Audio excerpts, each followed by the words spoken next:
supuesto experimento en los años de 1940 llamado Proyecto Arco Iris, que era muy secreto. Probablemente fue un proyecto sin identificar durante la guerra, en el que trataron de hacer un barco invisible al radar o invisible, entre comillas, a las minas magnéticas. Al hacerlo, pudieron encontrarse con un enorme fenómeno coronal. El fenómeno coronal es otro misterio inexplicado del Triángulo. Destellos de luces de colores en el cielo, como los que se vieron en el momento en que desapareció el Mariner. ¿Podrían los barcos y los aviones entrometerse, sin saberlo, en pruebas secretas efectuadas por Autek? Algunos creen que Autek lleva a cabo operaciones clandestinas que ocultan naves secretas, incluyendo objetos submarinos sumergibles. Creo que las instalaciones de Autek tienen ovnis y objetos submarinos, y que algunos de los fenómenos vienen de esa base. Algunas personas piensan que Autek es similar al Área 51 y que están experimentando con naves espaciales alienígenas que han capturado. Se prohíbe el paso y tomar fotografías. El papel de Autek en las pruebas electromagnéticas es desconocido, pero hay gente que confirma que los fenómenos electromagnéticos existen. Se ha hecho en laboratorios y también ha ocurrido por accidente. Se encierran campos magnéticos, lo que causa reacciones muy extrañas, incluso la desaparición de objetos metálicos. A fines de los años de 1970, el ingeniero John Hutchinson creó extraordinarios vórtices magnéticos con equipos que tenía en su apartamento. Hizo levitar objetos como esta sierra y esta escoba, así como girar platos y mover monedas. Estas son imágenes que nadie de fuera ha autenticado. Pero si es tan fuerte como parece, sugiere que la manipulación de fuerzas electromagnéticas puede tener consecuencias drásticas. Esto hace surgir nuevas preguntas sobre qué le ocurrió al vuelo 19 y quiénes estaban involucrados. El objetivo que encontraron tiene más de 6 metros de largo. Supongo que en algún momento hubo algo allí, pero gran parte se ha desintegrado. Eso es lo que le pasaría a un avión en 60 años. Durante 5 días, nuestra expedición ha barrido el suelo oceánico en el lugar exacto donde la Marina dice que cayó el avión de rescate hace 60 años. Encontramos un objeto extraño en el fondo, pero no parece ser una parte del avión desaparecido. Realmente creo que se trata de los motores, que eran grandes y estaban... Quedan 2 días para terminar de revisar la zona establecida. Y David Bright, el líder de la expedición, necesita un nuevo plan. Sabemos dónde no está, lo que no necesariamente es algo malo. Con el mejor equipo y la mejor información disponible, ahora algunas de las mejores mentes en arqueología submarina deben determinar el lugar de descanso final del Mariner. ¿Saben por el radar a qué altura cayó la nave? La altura y la velocidad a la que volaba el Mariner cuando los testigos del Guinness Mill vieron la bola de fuego en el cielo son solo 2 de las preguntas que tienen perplejo al equipo. No encontraron restos, solo aceite. Pero encontraron aceite. Bueno, ¿qué significa encontrar una mancha de aceite intacta en un accidente aéreo? Significa que el tanque tuvo que chocar intacto, al menos uno de los tanques de combustible. Sí, como nuestros expertos suponen, grandes trozos del avión golpearon el agua intactos, cerca de las coordenadas de la mancha de aceite. Entonces las partes más pesadas, los motores, cada uno pesaba más de 1 tonelada. Todavía deberían estar allí. Extendamos las líneas y busquemos un objeto más grande. Sí, Exacto. Sí, después de 40 minutos llegan a un consenso. Extendiendo hacia el sur y hacia el este las coordenadas originales de la Marina y ajustando los instrumentos para que busquen objetos más grandes en una zona más extensa, el equipo dobla las posibilidades de encontrar los motores del Mariner. Me parece bien. Sí. Es un plan. Es un plan, sí. Mientras tanto, nos acercamos a la última parte del viaje en que seguimos la ruta que el vuelo 19 planeaba tomar hace 60 años en busca de cualquier pista que podamos ver en el cielo. Pero la brújula no funciona perfectamente, al igual que el resto de los instrumentos. Creo que que vamos a girar justo donde debemos, en el Cayo Great Sail. Un giro a la izquierda. Llegamos a Cayo Great Sail, la pequeña isla que el vuelo 19 nunca encontró, y regresamos a Fort Lauderdale. Lamentablemente creo que el vuelo 19 nunca llegó a este punto.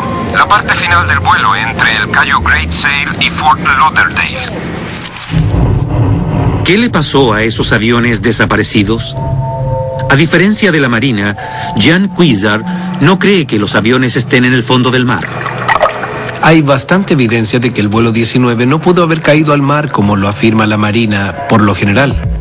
En 1945, la Marina cree que los aviones cayeron por aquí debido a un informe con fijación radial de posición a las 5:50 p.m. Ese informe pone a los aviones dentro de este radio de 160 kilómetros. Pero a las 7 p.m., otro informe de radar muestra 4 o 6 aviones cerca de Flagler Beach, Florida. Pero la Marina descarta ese informe y cree que el vuelo 19 solo iba y venía sobre el agua y que nunca llegó a la costa de Florida. Era imposible que no detectaran el vuelo 19 si este hubiera estado volando sobre el mar. Así que de que cayeron al mar es imposible, porque en ese caso el radar los habría detectado. Si los Avengers nunca cayeron al mar, entonces ¿dónde fueron? Ha surgido una nueva teoría. Era una noche sin luna y el cielo estaba cubierto de nubes. Los pilotos pudieron estar volando sobre tierra, sin siquiera darse cuenta. Se me ocurre un solo lugar al que pudieron ir, la ciénaga Okefenokee. En Georgia, cerca del límite con Florida, Okefenokee es un vasto territorio silvestre de una extensión de 1.700 kilómetros cuadrados.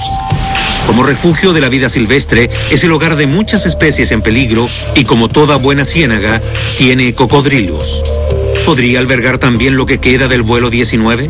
Allí pueden desaparecer fácilmente 5 aviones. Para apoyar aún más su teoría, Quizar cita otro informe de radar de esa noche.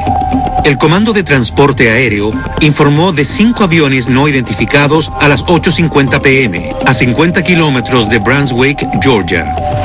En esa época, la idea de que esos fueran los 5 Avengers perdidos fue recibida con profundo escepticismo, porque se estimaba que el combustible les duraría hasta las 8 p.m. como máximo.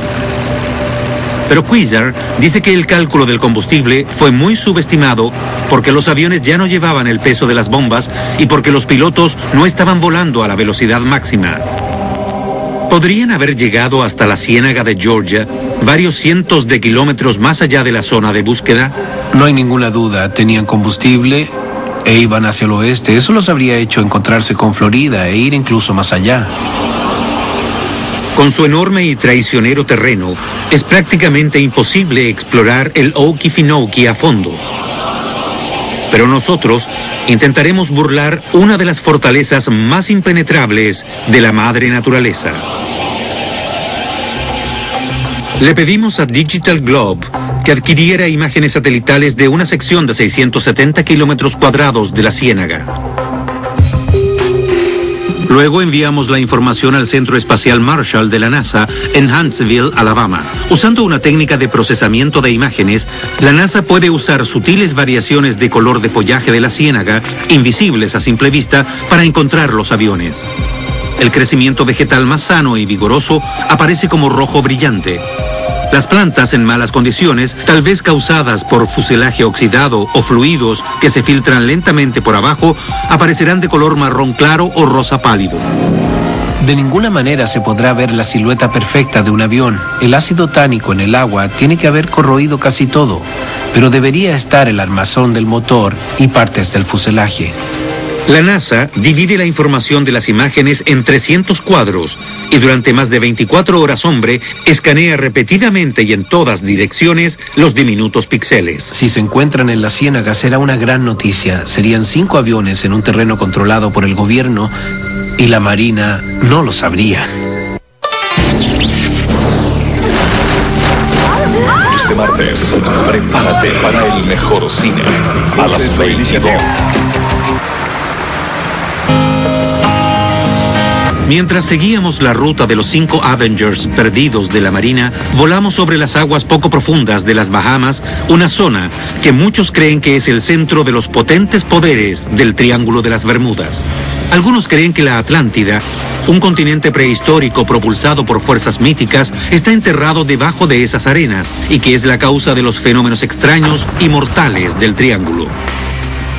Los vínculos entre la Atlántida y el Triángulo de las Bermudas tienen que ver con el concepto de que la Atlántida tenía sistemas de energía, construyó pirámides en todo el mundo, tenía una alta tecnología y que una de esas centrales está, de hecho, aquí bajo el agua, en el Triángulo de las Bermudas.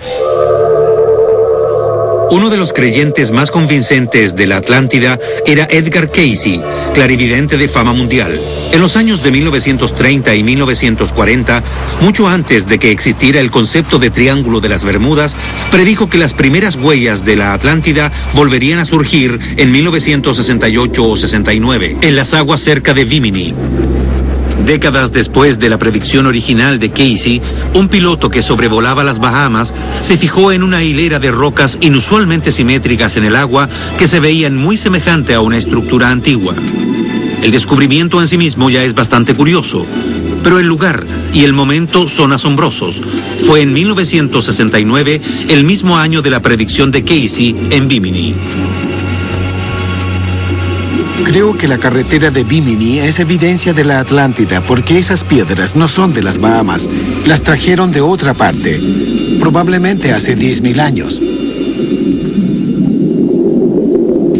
David Childress es escritor y experto en civilizaciones antiguas, incluyendo la Atlántida. Creo que Bimini es una de las zonas donde estaba la Atlántida, porque las Bahamas mismas constituyen un banco muy poco profundo. Los geólogos dicen que hace 10.000 años, en la época de la Atlántida, el nivel oceánico era 100 metros menor. Eso convertiría a las Bahamas en un mini continente muy parecido a lo que era la Atlántida.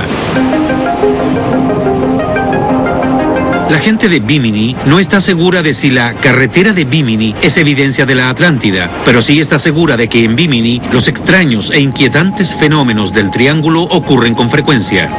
En Bimini pasan cosas extrañas que no tienen explicación. Y no solo en Bimini o en las islas de Bimini Norte o Bimini Sur, sino en las aguas de sus alrededores. Suceden cosas extrañas para las que no hay explicación. Solo a 80 kilómetros de la costa este de Florida, para los navegantes, Bimini es el punto de entrada a las Bahamas. Es un destino popular para el buceo y la pesca en alta mar. Krista Brown se dedica a llevar turistas a las aguas de los alrededores. Una vez, al norte de Bimini, iba en un viaje para ver delfines y la brújula comenzó a girar en círculos. Después, encontramos delfines y la gente se zambulló en el agua y comenzó a interactuar con los animales y a nadar con ellos. Luego los delfines comenzaron a alejarse. Todos regresaron al bote para empezar a seguirlos y la brújula funcionó nuevamente. No tengo idea de lo que pasó o por qué, pero durante unos 10 minutos la brújula solo giraba. Me asusté mucho. Las desviaciones magnéticas se reportan con más frecuencia aquí que en otras partes del Triángulo. Las brújulas giran o son totalmente imprecisas. Tal vez no sea una coincidencia que uno de los lugares de control del vuelo 19 estuviera justo al norte de la isla, en Hens and Chicken Shoals, donde hicieron ejercicios de bombardeo antes de desaparecer. ¿Podrían los fantasmas de una antigua civilización, propulsada por energía y cristales mágicos, tener algo que ver en los misterios del Triángulo? Decidí recorrer la carretera de Bimini con David Childress para investigar. Contratamos un bote para que nos llevara en esta excursión sin precedentes y fuimos a dar una mirada a ese lugar bajo el agua. Explícame lo que la Atlántida tiene que ver con el fenómeno conocido como el Triángulo de las Bermudas. Uno de los conceptos